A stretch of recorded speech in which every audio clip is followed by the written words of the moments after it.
जय श्रीराम। नित्यानंदकरी वराभयकरी सौंदर्य रत्नाकरी निर्धूताखिल घोर पापनिकरी प्रत्यक्ष माहेश्वरी प्रालेयाचल वंश पावनकरी काशीपुराधीश्वरी भिक्षां देहि कृपावलंबनकरी मातान्नपूर्णेश्वरी 33 కోట్ల మంది దేవతలు వెలిసినటువంటి మహామహిమాన్విత పుణ్యక్షేత్రమైన కాశీ నుండి భక్తులందరినీ ఆశీర్వదిస్తూ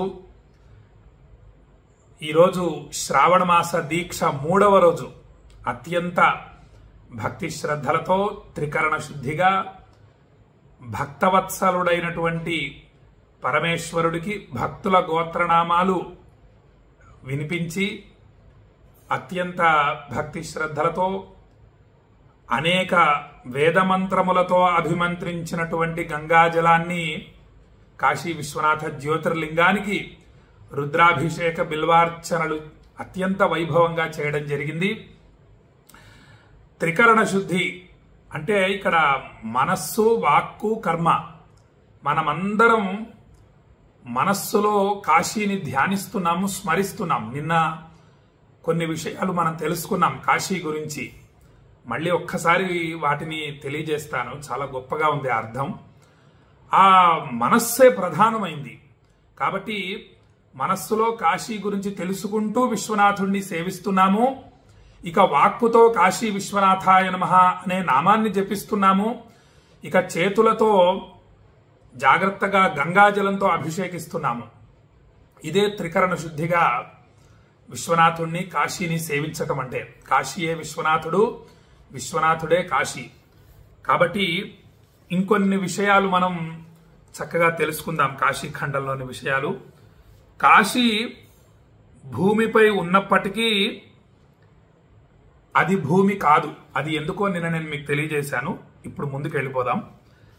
స్వర్గం కన్నా కింద ఉంది, కానీ స్వర్గం కన్నా గొప్పది పైన ఉంటుందన్నమాట.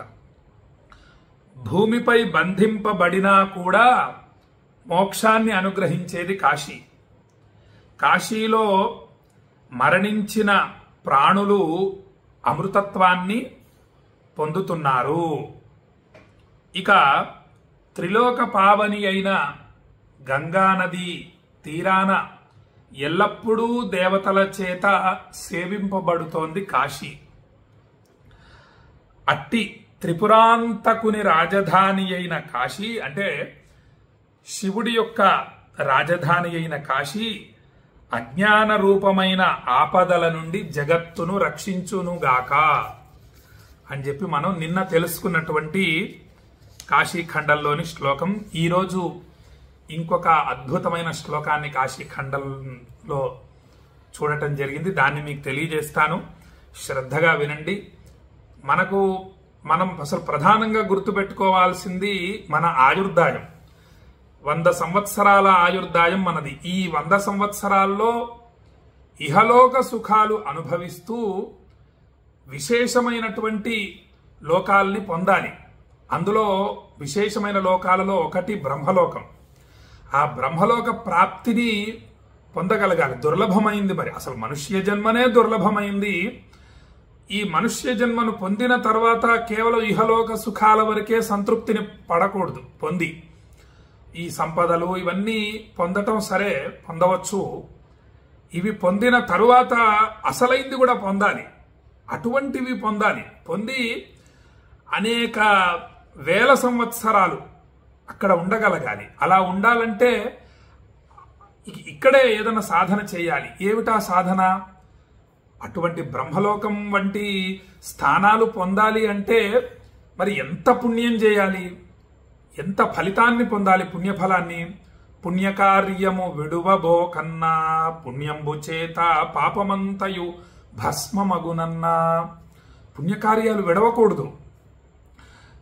పుణ్య సముపార్జన వల్లనే ఇటువంటి దుర్లభమైనటువంటి బ్రహ్మలోకము, విష్ణులోకము, రుద్రలోకము మొదలైనటువంటి లోకాల్ని మనం పొందుతాము.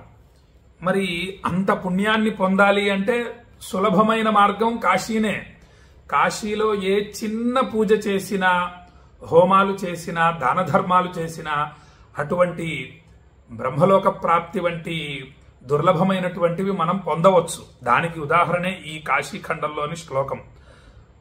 వారాణస్యాం పాంచనదే త్రిజహం స్నాతాస్తు కార్తికే స్నాత్వా తు మణికర్ణికాయాం ప్రీణితా బ్రాహ్మణాధనైః అవిముక్తే కృతం కర్మ యదల్పమపి మానవైః శ్రేయో రూపం తద్విపాకో మోక్షం జన్మాంతరేష్వపి. చూడండి ఎంత విశేషంగా ఉందో. మనకి కాశీ వచ్చిన వారు ఢుంఢి గణపతిని, విశ్వేశ్వర స్వామిని, విశాలాక్షి అమ్మవారిని, అన్నపూర్ణాదేవిని, కాలభైరవ స్వామిని, కేదారేశ్వర స్వామిని దర్శిస్తూ ఉంటారు. ఇవి దర్శించాలి తప్పకుండా, ఇంతవరకైనా దర్శించాలి. అయితే ఇవి ఎంత విశేషమో మణికర్ణికా ఘాట్ అంత విశేషమైంది.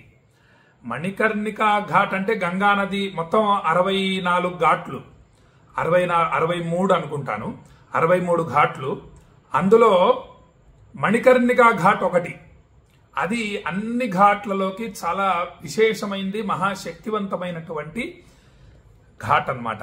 అయితే మణికర్ణికా ఘాట్లో ఎవరైతే స్నానం చేసి బ్రాహ్మణులను పూజించి ధనముల చేత సంతోష పెడతారో వారు సమస్త భోగాలను అనుభవించి, ఈ ఉన్నటువంటి 100 సంవత్సరాల లోపు సమస్త భోగాలను అనుభవించి తరువాత ఈ యొక్క శరీరాన్ని వదిలిపెట్టిన తరువాత నా లోకానికి చేరుతారు. అంటే నా లోకం అంటే బ్రహ్మలోకం. బ్రహ్మదేవుడు చెబుతున్నాడు అనమాట ఈ విషయాన్ని మనకు కాశీఖండంలో.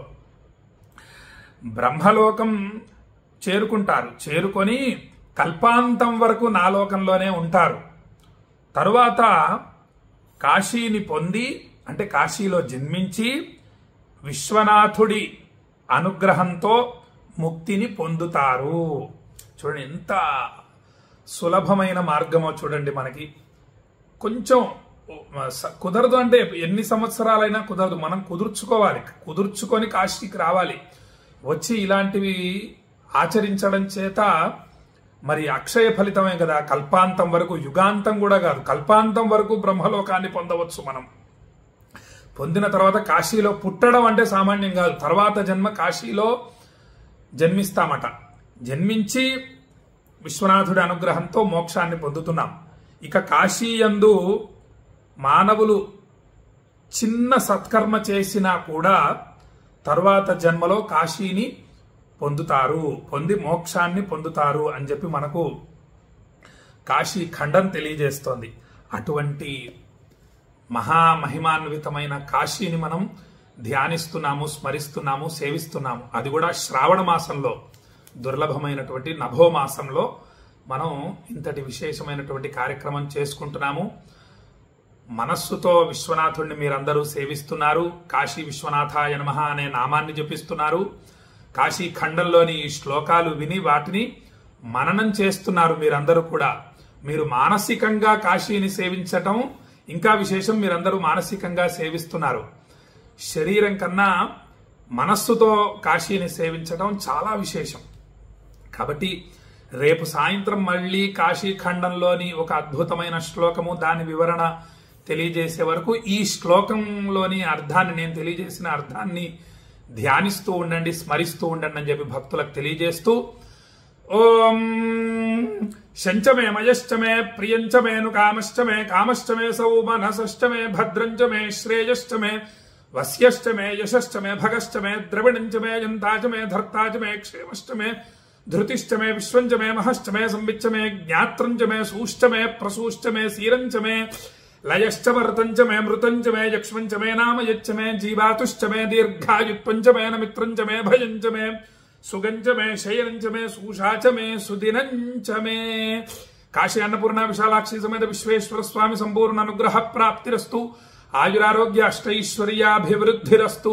మనోభీష్ట సిద్ధిరస్తు అని భక్తులందరినీ ఆశీర్వదిస్తూ ఈ యొక్క అద్భుతమైన విషయాన్ని, మణికర్ణికా ఘాట్ గురించి తెలియజేసినటువంటి ఈ వీడియోని మీ బంధుమిత్రులందరికీ షేర్ చేయండి. ఎవరన్నా ఒక్కరన్నా కాశీకి వచ్చి మణికర్ణికా ఘాట్లో స్నానం చేసి దాన ధర్మాదులు చేసి ఈ అక్షయ ఫలితాన్ని పొందారనుకోండి, మన జన్మలు కూడా ధన్యమైపోతాయి.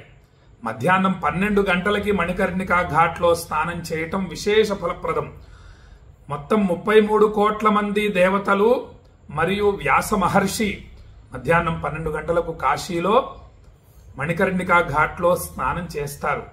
కాబట్టి ఆ సమయంలో స్నానం చేయటం ఇంకా విశేషం. అయితే అవకాశాన్ని బట్టి మనం చేయవచ్చు, ప్రయత్నించాలి. ప్రయత్నిస్తే పెద్ద కష్టమైనటువంటి విషయం కాదు. మరి మొత్తం ఆ జన్మ మొత్తం కూడా సిరి సంపదలతో ఉండి బ్రహ్మలోక ప్రాప్తి కలగడం అంటే ఎంత విశేషం.